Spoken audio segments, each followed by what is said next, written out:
Boom. What's up, y'all? So I'm trying something new. I'm just going to go right into this. Not a whole lot of intro, not a whole lot of letting you know what I'm doing. The short and sweet version of it is that I am trying to take some of the threads that I've worked tirelessly, hours upon hours on end, at researching and presenting threads. So today's just a short one. I'm trying to build the YouTube channel. If you could do me a favor, like, follow, and share the YouTube channel. I can only present so much information on this channel, and I will be working very hard on all of the other platforms that I would consider part of all the battlefields that I am Joe Rambo, the digital soldier, trying to present on, and to do my part for something I believe in. And that's really what it comes down to. So today, what we're going to go through is something, it's not very long, but Donald Trump said something at a speech that I found very, very interesting. And it kind of aligns with a lot of the research that I've done. So let's start off with that original clip that basically explains exactly what it is I'm going to get into here. Now, you're going to have to listen right from the bat at what he says. There's multiple things in this clip. The very first one is very important, and then the rest we'll get to second. So let's check this out. Preparing my entire life for this battle. We did such a great job 4 years ago. We were unfairly interrupted. Let's be nice about it. We were very unfairly interrupted, but in many ways this is better because we've seen what a bad job they have shown us, what a horrible job they do. And we'll be able to do things that nobody would have thought possible. And people won't be complaining even a little bit, because between crime and all of the jobs that have been stolen from us and all of the factories that have been closing, all of the bad things that have been happening with Afghanistan and with Ukraine and with everything, people will say, wow, we want these changes to be made. We want these changes to be made very, very quickly. Just 3 years ago, we had a great economy and the strongest borders in our country's history. All right, so check me out. So first and foremost, it's Donald Trump being a politician, right? So we can just call it what it is on surface level. He's talking about certain things that have gone on throughout this process. He's talking about how his political opponent doesn't quite, meet standards for what he's trying to sell as his political agenda. Okay, that's all well and good. But if we look a little deeper, if we scratch just below the surface, what I hear, what I hear going on in this instance is Donald Trump's words are aligning very exactly. Let's just be honest. They're aligning exactly with what we were told on a certain messaging board. And on that certain messaging board, we were told that people had to be shown, not told, right? So Trump's telling you right here a lot of what he calls is the pause, right? So the pause, for anybody that follows me on social media, knows that it's my pinned post, right? Donald Trump talks about the pause. Everybody has to be shown, right? So once you're shown, everybody will then agree so that we can do what must be done. Well, that's what he's referring to here. But let's go back and listen to the very first, as far as what we're talking about today, the very first thing he says. I'm going to tell you again. He says, I've been preparing for this battle my whole life. Listen again. Preparing my entire life for this battle. We did such a great job 4 years ago. We were unfairly interrupted. Let's be nice about it. We were very unfairly interrupted. So he says, I've been preparing my entire life for this battle. I find that interesting because a lot of what my research has entailed has brought me to the conclusions that Donald Trump didn't just go from, building skyscrapers, having success in Hollywood to president of the United States. That was surface level. That's what the public was given. That's the information that we were provided with. But I mean, it's only common sense that there would be a whole backstory. So let's get into just a few examples where I found that there's the potential that something has been going on now that we can look backwards, right? Future proves past, as you guys know, some of the things I believe in. So if future proves past, now what I'm doing is I'm looking backwards to try to figure out what's going on now. I can't forget what I've seen, right? So did you all know that Donald Trump had a game show? 1990 is the example I pulled up. So this show is called Trump Card. Trump Card was filmed in 1990. This episode that you're going to see right here was filmed Monday, December 17th. That's a highly significant number if you know anything about me, but December 17th, 1990. All right. Show 8.87. That's not a point. That's just a mark. So show number 87. So let's take a look at this quick.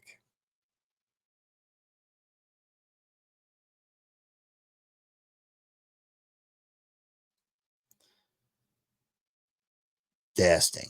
Trump Card staff. Trump Card, starring Gerard Arsenault. This program was originally recorded December 10th, 1990 by David Arsenault via satellite.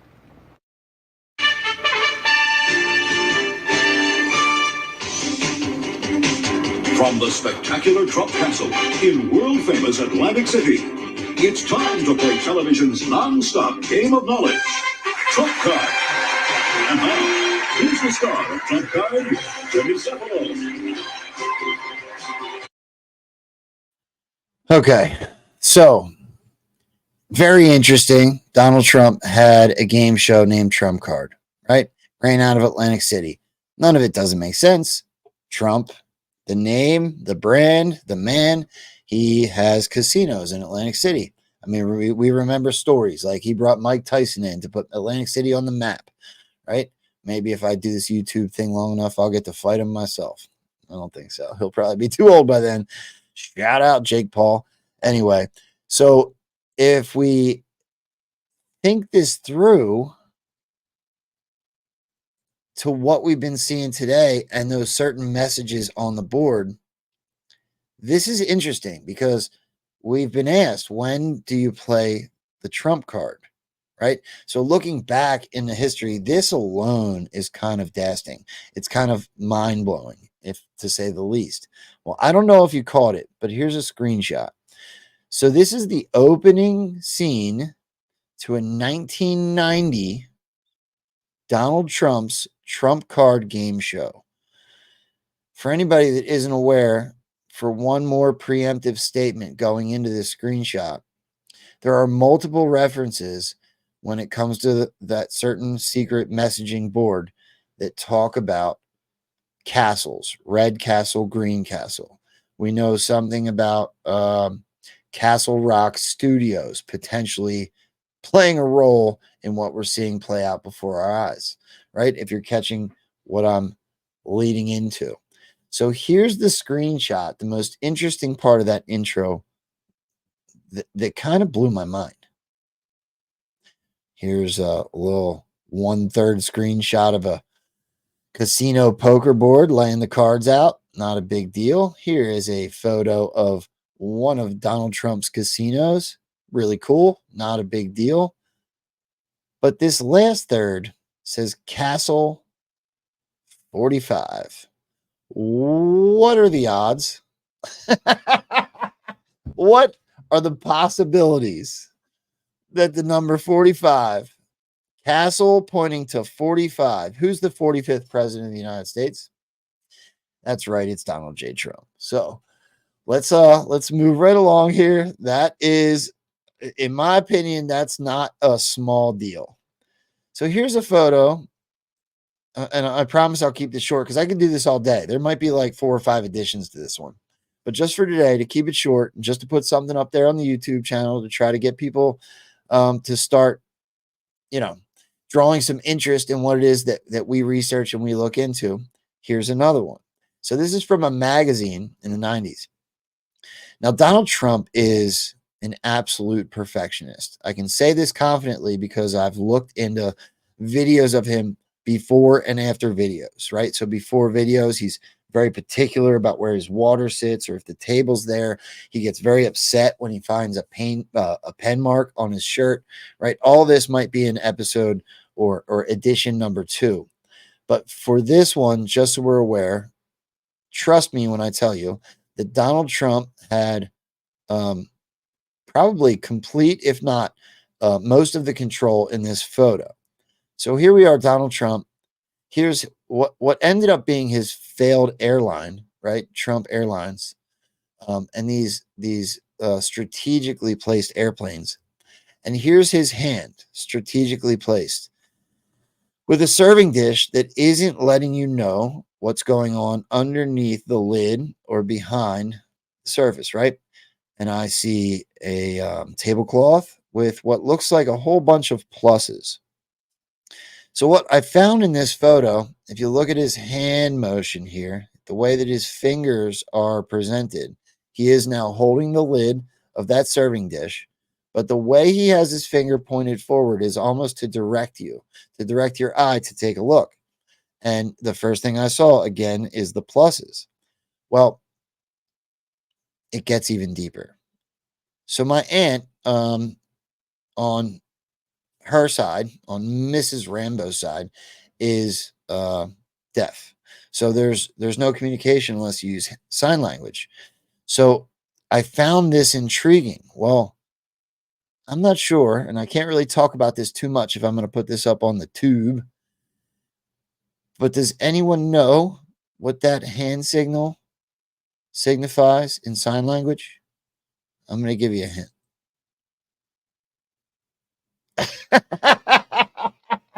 So I don't know who understands what platforms I'm talking about. And I don't know who knows sign language. And I'm not really sure who knows what the plus signal added to the letter means. But it's significant. And for Donald Trump to be pointing this out decades before 2017, when the first message hit those boards, decades before he actually announced running for what would become a very successful presidential run in 2016 against Hillary Clinton, that we were told would be the second 8 years of a 16-year plan to take over America. So what else do we got? Let's take a look. So we went through those. What else do we need to talk to? We went through. So here's just another one, just to give you another little taste of how long ago it's been since Donald Trump had been inspired to potentially help save this country. Here's another short clip before we get out of here. Various celebrities in New York, because it was the opening concert in New York, and there were all kinds of celebrities, very, very famous people coming in to be seated, and that when you were seated, you got the loudest applause. People stood up and roared and cheered when you walked in. Why is that? What is this fascination? I don't know. Maybe I should be a rock star. By the way, they thought you were going to moonwalk. He was great. I have to say. No, I did get I don't know why. I really don't know why. I wish I could pinpoint it. I wish I could really tell you why. But I think I've done a good job in New York, and I've done a charitable job in a sense. And Trump Tower has become such a success. And it's as you and I were discussing, it's become the #1 attraction in New York, Trump Tower.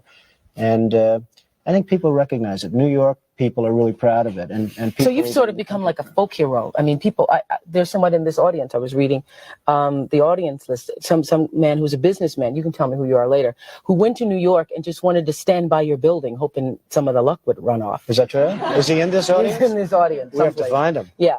And so how do you explain that? Or is there an explanation? I believe that you make your own luck to a large extent. Well, the word luck is a very important word, very important. There's no more important word than luck, but you can help create or help make your own luck. I walk down the street a lot of times and people will touch me and they'll grab for me. And I used to really be insulted because I'm a private guy. I'd say, geez, that's horrible. Somebody punches you in the arm a little bit and, you're just walking down the street. And then ultimately, it's almost, I became, in a sense, honored by that because people are really looking for something. Unfortunately, I don't think that has any effect. I don't think it works. I think you have to go out and really work hard and do well, and you have to have the ability to do it. You took out a full-page ad in major U.S. newspapers last year criticizing U.S. foreign policy. What? All right, so it gets really interesting here. So that first part I found the most interesting was him talking about luck. Luck's a very important word, right? So this next clip here kind of goes right along with all of the messaging we got on a certain board. Check this out. What would you do differently, Donald? I'd make our allies, forgetting about the enemies you can't talk to so easily. I'd make our allies pay their fair share. We're a debtor nation. Something's going to happen over the next number of years with this country because you can't keep going. Something's going to happen. We're losing our essence. This is 1990. It's now 2024. We're going into an election cycle, and you're hearing the same messaging. You just saw that Donald Trump has pointed to certain things that directly correlate with an operation that didn't technically start until 2017. How is this possible? Right? Unless there's time travel, which I don't necessarily buy into at all. Unless there's simulation theory and we all live within a computer system, which of course I don't buy into at all. The only real answer that I can find to any of this is that there's been some sort of plan in place. There's been some sort of, Christopher Miller told us that we're watching the most complicated military operations this country's ever seen. And I would argue the world. So if I'm right, and these coincidences all add up to an answer, if there's a reason for them all, as we know how many coincidences before mathematically impossible, then this stuff all means something. There's weight and depth to what we're looking at here. Let's listen to the rest of his words. Going on losing $200 billion, and yet we let Japan come in and dump everything right into our markets and everything. It's not free trade. If you ever go to Japan right now and try to sell something, forget about it, Oprah. Just forget about it. It's almost impossible. They don't have laws against it. They just make it impossible. They come over here, they sell their cars, their VCRs, they knock the hell out of our companies. And hey, I have tremendous respect for the Japanese people. I mean, you can respect somebody that's beating the hell out of you, but they are beating the hell out of this country. Kuwait, they live like kings. The poorest person in Kuwait, they live like kings. And yet they're not paying. We make it possible for them to sell their oil. Why aren't they paying us 25% of what they're making? It's a joke. This sounds like political presidential talk to me. And I know people have talked to you about whether or not you want to run. Would you ever? Probably not. But I do get tired of seeing the country ripped off. Why would you not? I just don't think I really have the inclination to do it. I love what I'm doing. I really like it. Also, it doesn't pay as well. No, it doesn't. But, I just probably wouldn't do it, Oprah. I probably wouldn't, but I do get tired of seeing what's happening with this country. And if it got so bad, I would never want to rule it out totally because I really am tired of seeing what's happening with this country, how we're really making other people live like kings and we're not. What do you think of this year's presidential race, the way it's shaping up? Well, it's going to be very interesting. I think that probably George Bush has an advantage in terms of the election. I think that probably people would say that he's got like that little edge in terms of the incumbency, et cetera, et cetera. But I think Jesse Jackson's done himself very proud. I think Michael Dukakis has done one hell of a job. And George Bush has done a hell of a job. They all went in there sort of as semi-underdogs, including George Bush, and they've all come out. I think people that are around all three of those candidates can be very proud of the jobs they've done. You've said, though, that if you did run for president, you believe you'd win. Well, I don't know. I think I'd win. I tell you what, I wouldn't go in to lose. I've never gone in to lose in my life. And if I did decide to do it, I think I'd be inclined. I would say that I would have a hell of a chance of winning because I think people, I don't know how your audience feels, but I think people are tired of seeing the United States ripped off. And I can't promise you everything, but I can tell you one thing. This country would make one hell of a lot of money from those people that for 25 years have taken advantage. It wouldn't be the way it's been. Believe me. Unbelievable. So he just told you I don't want to do it. I don't have the inclination, but we're being ripped off. I don't like the way this country's being treated. And if I were to do it, I'd go in to win. Game theory. Look weak when you're strong, look strong when you're weak. So Donald Trump, right here, in my opinion, was narrative seeding what was to come decades in advance. So now, how interesting are the little tidbits? The hand signal, Trump card, Castle 45. I mean, this is mind-blowing stuff if you really start to connect the dots. Now, let's add just one or two more things before we get out of here. I want to keep this fairly short today. Keep everybody's attention so that you understand, but I promise you this gets deeper and deeper. So here's a post that I made today that I think correlates. Let's check this out. So at what point does the public start to realize that they've been trolled? The establishment already knows. Fifth generation warfare is not just a catchphrase. You will see how bad they've done, so we can now do it properly. That's a Donald Trump quote. Sometimes you can't tell the public the truth. You must show them. A deeply entrenched enemy who controls the vast majority of communications is only defeated by continuation dots. Game theory. Let's game theory that, right? So gas pedal exposure. Well, I believe that the good guys are in charge of the gas pedal exposure. I mean, that's without question. That's where I stand, especially once we look back at all these things, right? So the answers are all there to be found. The deep state weaponized every part of the establishment possible to take our freedoms, the mainstream media, schools, Hollywood, music, big pharma, etc. Trump weaponized the people to take back the freedom from the establishment. So it's the exact opposite.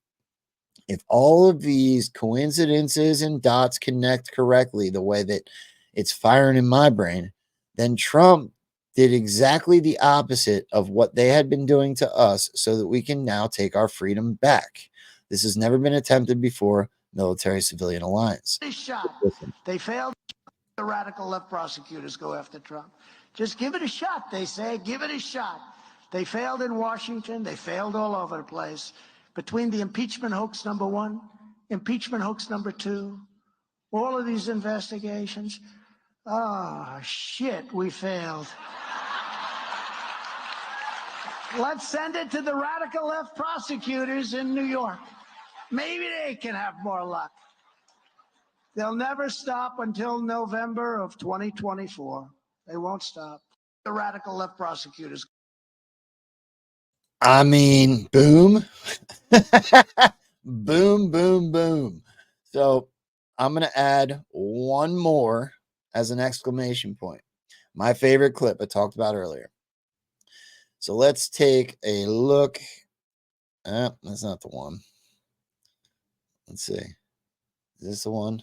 Bear with me. Here it is. So here's my favorite clip of all time of Donald Trump, right? Anybody that follows me knows this is my pinned tweet. I'm not going to go through what I said. I'm just going to show you what he said. So let's make this large for everybody so you can enjoy it as much as I do. And take a listen for the exact correlation from what I'm talking about within that messaging board. And one of the beautiful things of the pause, if there is such a thing as a beautiful thing, but one of the important factors of the pause is that we see how bad they've done. So we will be able to do it properly, and it will be much easier. Everybody will agree with us because everybody sees what a bad job has been done during this 2-year period, and it will be a 4-year period. Everybody sees that. It will be much easier for us to do what has to be done. And one of the... I mean, look, I know that there's coincidences. There's coincidences in the world, things like, there's so much going on at once that things happen to line up once in a while. But it seems to me that this is lining up with a frequency of coincidence that's just mathematically impossible. I'm not sure how Donald Trump makes the exact hand signal for an exact letter pointing to an exact plus, which correlates exactly with, if anybody knows what messaging board I'm talking about. And if you don't, I highly suggest you go follow me over on X. I'm brainstorm_Joe, right? Joe Rambo everywhere. I'm building this platform on YouTube. Please like, follow, and share the content. If you enjoyed it, I hope that we build this platform and we can reach a whole new audience. If you know me from Rumble, the new platform is Rambo and Friends. And of course, Truth Social and Telegram. It's Rambo_Anon on Truth, and it's Rambo and Friends on Telegram. Please join all of them. Please share them all, as I'm just trying to do my part out here to move forward this great awakening process, right? So I think that's what this whole thing was for. I don't ever put this out there so that people think that we can just put our feet up and wait to be saved. I think that this whole process is going on to motivate, to weaponize we the people, just like I talked about before, military civilian alliance, just like we were told. And I'm grateful for the whole process. So with that being said, I'm going to bounce out of here. Again, please hit that thumbs up. Please follow my channel and please share if you enjoyed my content. I plan on getting better and better at what I'm doing here. So thank you for hanging out. And I got something funny for you to do the little outro. So much love. Love your faces. Love your brains. Love your butts. If you know me, you know where that come from. And if you don't, I hope you get to know me. Love yous. Peace. That shit was close, dude. Hunter, what's going on right now? We're getting shot at by Single Shot Freddy. Who's that? I have a feeling he's a blind Afghan man somewhere between the ages of 60 and 75 years old. And he likes to scare the shit out of us with these single shots that he takes. He's been getting real close, so we're all hiding right now. How come you think he's blind? Well, because he hasn't hit anything yet.